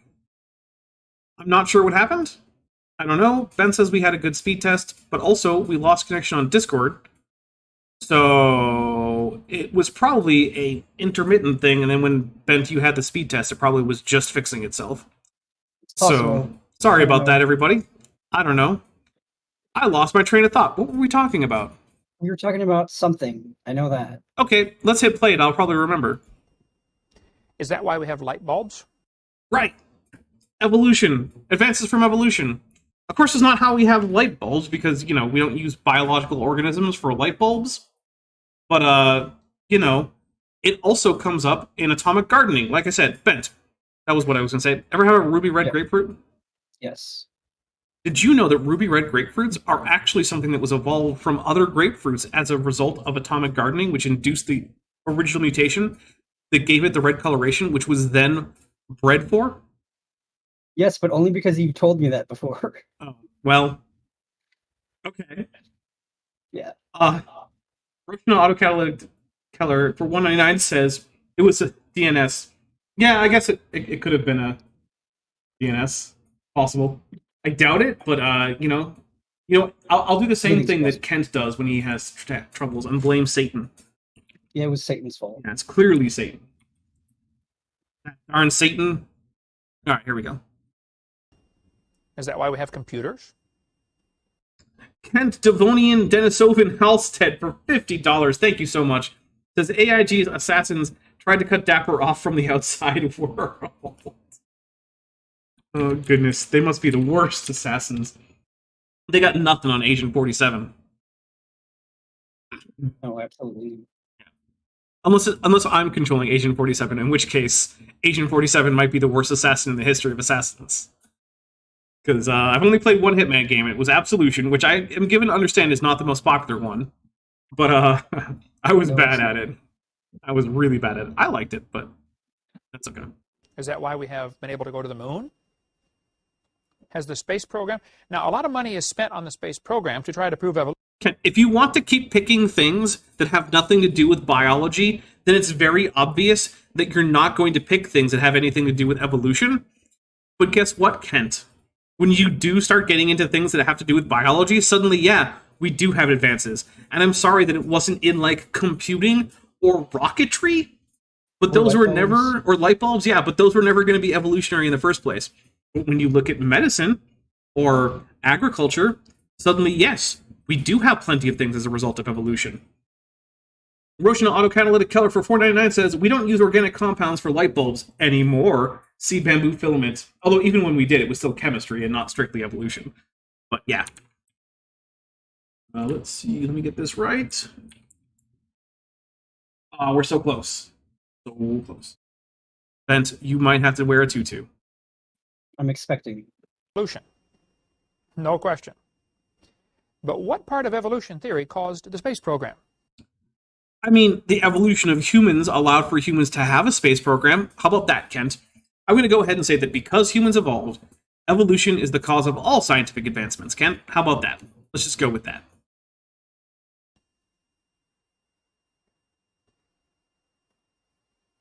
He's right. The theory is useless. I mean, he's very obviously not. Because I can, off the top of my head, come up with at least 3 areas of advancement that have helped humans that are the direct result of our knowledge of evolutionary biology. I mean, even I can do that, and I'm kind of not very well informed on evolution. You certainly don't Pretty make much all I know about evolution is from being on Kent with Ben. And a couple classes in college. You know what, though? That probably puts you ahead of the average person in, like, the United States. Yeah, unfortunately, that's probably true. Yeah. Even if it's true, it's useless. Okay, but here's the thing. If that's true, that it's useless no matter what, that still doesn't make it false, Kent. And if you want to teach science, you're still going to have to teach it if it's true. I'm going to take a drink for that one because that was a very silly point. But here's something. Let's say it's true that we've only got a handful of things that have been developed in terms of technology or human advancement from evolution. How many of technologies have been developed on the basis of God? How many technologies rely on the action of God in order to function? Do we have any prayer? Trying to think of some. Do we have any prayer-powered airplanes or automobiles or rockets? I'm not aware of any. Do we have any miracle-based medicines where, you know, we have the Pope bless the medicine, the pills, and then only after the Pope blesses the pills, now they can cure cancer? Do we have any of those? No. Do we have any? Doesn't seem like it. Do we have any new technologies in any field that are based on the idea of separate ancestry of humans from chimpanzees? Nope. So, Kent, I can point to advancements that are the result of evolution. Granted, it's not most of the things you or I use on a daily basis, but I can't think of anything that creationism has given us in terms of technology. Savage C. Lupus Familiaris Cobra for $4.99 says, what kind of computer blueprints are found in Genesis? Yeah, that's another good question. Like, oh, look at all this stuff. And yeah, it's the same point I'm making, basically. Is like, your ideas have, if anything, been even less useful to humanity. Which also, Bent, we just transitioned to 100% fancy Nice. avatar and tutu. Nice. You are wearing a tutu. And if we get about 11.5% more, pizza. Oh. Yeah. That would be delicious. It would be. But probably in a couple days. And if it's not true, it's dangerous. It's worse than useless. Malcolm Muggeridge. So yet another quote by great Malcolm Muggeridge, journalist and philosopher. Pascal lectures, University of Waterloo, Ontario, Canada. No date. I'm just going to take a drink for this A+ source we've got here. Spoke at University of Waterloo. I've spoken there. That's where the girl with the blue hair and all the ears pierced 15 times and tattoos on her neck, and she came up. Is there a reason you're just going to shame some random girl that we don't even know who she is because she has made fashion choices that you don't like? Because, I mean, clearly he's saying this in a mocking tone, right? He's not just flatly describing this person. And it really bugs me. And look, I have my own opinions about other people's fashion choices. But you know what? Those people aren't trying to impress me. So you know what I do? I shut the fuck up. Yeah, it's not that hard. You just don't talk about it. Lots of people make fashion choices where I'm like, don't like that. You know what, though? Doesn't matter. It's not my business. They're not dressing up for me. Now, if you decide you do want to dress up for me, I have two things. One, that's really weird. I don't think you should dress up for me, because I don't see why my opinion on your fashion choices would matter. But two, if you do, I guess you can ask me, and I'll give you advice. I do have a few people who ask me for fashion advice. I mean, you know, mostly because I'm... Dress up for me, Chad. That's fine. There you go. Mostly because I have, like, a pretty good handle on things like color theory and whatnot. So I'm like, no. Put on a silver necklace, not a gold necklace. The silver one's just going to get lost or whatever. You know, but yeah. It was so funny. Here I am speaking on creation in the University of Waterloo, you know, Canada. Whole crowd of students gathered around, you know, and we had gotten permission to set up a table and a microphone and draw a crowd. Boy, did we draw a crowd. It's a very liberal university. Roshna Auto Keller for $9.99 says Kent needs a face tattoo. I mean, too bad he didn't get one while he was in prison, huh? How much cooler would Kent be if he had a bunch of prison tats? It would add to his credibility. It would. Yeah, at least with the prison crowd. And she walked right up. Here I am speaking away, you know, and talking to the crowd. And she walks up right in front of me and says, "You got permission to do this?" I said, "Yes, ma'am, we do." I mean, okay, that's a weird interaction. I'm not sure if this is a real story. Casual Sleeping Dragon says, "You were called Dapper-dinosaur." Yes, that's because I choose to make fashion choices that I consider dapper. I'm not going to hold other people to that standard. You guys do what you want. I mean, don't commit crimes with your fashion choices, but other than that... She said, "This is kind of weird." I mean, she's That's right. all I can do to maintain my composure. Lady... Here's the thing, she's right about that. Blue hair and tattoos and, you know, supernumerary ear piercings are actually not that weird. What's weird is going to a college campus and blathering on about absolute nonsense that we've known is false for like 150 years. That's weird. There is no amount of unconventional fashion choices that a student could possibly make that would top how weird you are, Kent. In fact, increasingly, as we've noted, it's becoming a thing that people who broadly agree with Kent about lots of issues, whether it be political or social, are just being super weird. Like, hey, did you guys know that it's not normal to obsess about the genitals of a boxer from a country that doesn't even allow people to transition in the first place? That's super freaking weird. And yet I see it happening. Kent, did you know that it's really weird to advocate for the execution of all gay people? In addition to being horrific and genocidal, it's also really freaking weird, my guy. There is no amount of hair dye, piercings, or tattoos that will ever come close to the amount of weird that the average professional young earth creationist exhibits on a daily basis. You want to see weird? Come with me. Let's go find a mirror. I will show you weird. I'm just going to take a drink for all this. Just, I mean, hair about that long I and all can't. bright blue, you know. I don't care if you're going to cut your hair and call it blue, but don't call me weird, all right? Tell you what, Ken, I don't even have hair. It can't be blue. My human suit does have hair, still not blue. You're weird. You're a profoundly weird individual. I think if I called Kent weird, it would be like the nicest thing I could say about him. Yeah, that's a good point. So I don't even want to call him weird. Because I don't feel like being nice to him. Naked Olympics or Best Olympics points out, "Do you want to come to a party for my child's genitals? It's not weird, I promise." Yeah, gender reveal parties are themselves kind of weird. Especially now that, like, you can't just have, like, a simple reveal, like, where, like, You know, people cut into a cake and in the middle, the frosting is either blue or pink. Or do you open a box and like blue or pink balloons come out? No, there's going to be pyrotechnics involved. You gotta have like danger to life and limb and also the environment. Otherwise, it's not a good enough gender reveal party, apparently. Which also, it's not a gender reveal party, it's a sex reveal party at most. So, it's also poorly named. Malcolm Muggeridge said, I myself am convinced the theory of evolution, especially the extent to which it has been applied, will be one of the great jokes in the history books of the future. Posterity will marvel that so flimsy and dubious an hypothesis could be accepted with the incredible credulity that it has. Once again, Kent, both minds are the refuge of those who have no evidence. Why would so many smart people, smart in other areas, accept this theory?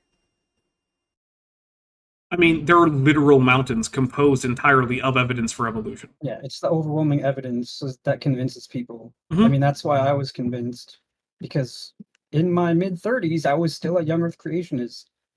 It wasn't until I learned the evidence for evolution in college and then talking to Dapper a bit, is when I became, I guess you'd call me an evolutionist by Kent standards, but that's not really a thing either. Okay, we got a couple super chats to read out. Roshna Autocatalytic Keller for $4.99 says, so today I learned Kent is also super sensitive to the weird label. Yeah, it's... So here's the thing. I don't want to get too far into politics, right? But people like evangelical Christians and, broadly speaking, the political right, a big part of their appeal, a big part of their self-identity, is that they're actually really the normal ones. And you're the weirdo for believing that, like, maybe you should allow gay or trans people to just exist in public without harassment. Or that maybe it's okay to accept that historically oppressed minorities have not had the opportunities intergenerationally to develop skills and wealth that would allow them to get ahead on an even footing. And therefore, it's okay to maybe give them preferential acceptance to, say, a school program or even a job. Or that it's actually pretty normal for you to try to tightly control what your kids do with their private parts at the age of like 17. Or that maybe it's actually normal that you and your son keep track of each other's porn watching habits with a tracker app on your phones. Because that's a thing that's happened with some recently right-wing politicians in the United States. But here's the thing. They desperately want all of that to be normal, but it's not. I'm not saying there aren't normal conservatives. There are, right? I know normal conservatives who don't go around obsessing about these things, who don't track their parents' porn use on their phones. Right? That's most of them. But there's a whole lot of them who are deeply weird, and when they make normalness part of their core identity, yeah, it feels bad to be called weird. And that's part of Kent. Kent thinks he's a normal guy. He's not. He's a weirdo. Savage Sea Lupus Familiaris Cobra for $4.99 says, a gender reveal party without at least one forest fire is considered a dull affair. Good Game of Thrones reference. Roshna Autocatalytic Keller for $1.99 says, I loved reading articles about gender explosions. Yes. My gender is so important that I'm going to burn down acres of wild forest just to let everyone know about it. It's certainly a thing people can do. They shouldn't, but they sure can. He's right. Someday, they're going to be laughing at those people. I think we might... Oh, I can hear you type. Are we back? Are we back for real? I think we're back. I hope so. Kent Devonian Denisovan Halser for $50 says, I will not let Roshna Keller out-donate me. And then we add that number. So I'm talking fast because we got to wrap this up because apparently everything is falling apart. Okay. Hey, look. It says Ben gets free pizza. Yay! Yay! We're going to take that away. All right, guys. Thank you so much. We're going to stop now because apparently the internet just doesn't like me. I don't know. Has it been cutting out entirely for you too there, Bent? No, just Discord. All right, well, there's something wrong. I suggest we call the Sometimes it's ISP good. tomorrow and It's not a bad idea. complain. Maybe we can get a free month. Anyway, Okay. guys, have fun with this. I was going to say that we'll do some Power Rangers or later on tonight, or we do on my Discord server, but I'm not going to because I don't want it to cut out and then just ruin it for everyone. So instead, what I'm going to do is ask Bent later what day he wants pizza on, and then we'll figure that out. In the meantime, coming up on Thursday, we've got the third part of my creationist series about the Muslim creationist Sabor Ahmad and what is it? What's his name? Muslim Lantern. We've got that. Then on that's going to be at noon Pacific, 3 p.m. Eastern. That video is titled "Why Are Whales?" Because once again, a bunch of creationists can't understand whales. Oh, great! Now I'm having weird crashes. That's fun. On Saturday, we're doing a Dapper Reacts. I don't have a title for it yet, but I did find a video. It's only a 25-minute video from CMI. I want to take a look at it. I'm hoping to have Dr. John Baker on because it does delve into his specialty. So there's that. Then on Tuesday, it's going to be Count with Bent, where Bent wears a tutu again. And then also for $49.99, Roshna. Oh, great. That also crashed. Now I can't read the whole name. I never remember the whole. Catalytic color. There we go. $49.99 says, "It's the cyanide reference killing your internets?" Yeah, it could be that. It could be that. That's a possibility. All right. So with that, thank you very much, everyone. It was really generous. I'm so sorry that we're having these technical difficulties. We did not get to me in a tutu, but that's okay. It would require a lot more. Real quick, I want to say thank you to Savage Cobra for a birthday gift. And as a reminder, I have a birthday Saturday in an Amazon wish list. There you go. All right, bye, everybody. I will hopefully see all of you on Tuesday. Also, we're doing the second to last episode of Power Rangers Jungle Beast tomorrow at 6, assuming that the internet is working out. If it isn't, probably going to try to do it on Sunday. So, there you go. Bye, everybody. Bye. Hey, before you leave, I just want to take a second to thank my patrons and channel members, especially those pledging $20 or above. Ben Hovind, Tapioca Weasel, Whispers, Ella Runteller, Horseflesh, Ian Chen, Kelvin Brostock Van Manen, Landon Knoll, Mabdy Babdy, Wallace, John Ackerman, and Strawberry Vein. It's because of my channel members and patrons whom you're seeing on screen that this channel can stay afloat. Without you, it would all shut down. If you want to join the team, there's a link to join the channel below this video, and there's a link to join the Patreon in the description. On the Patreon, you can get a 10% discount for pledging annually, and either way, you get early access to virtually all of my scripted videos, often 3 to 5 months before they come out for the general public. Thanks for watching.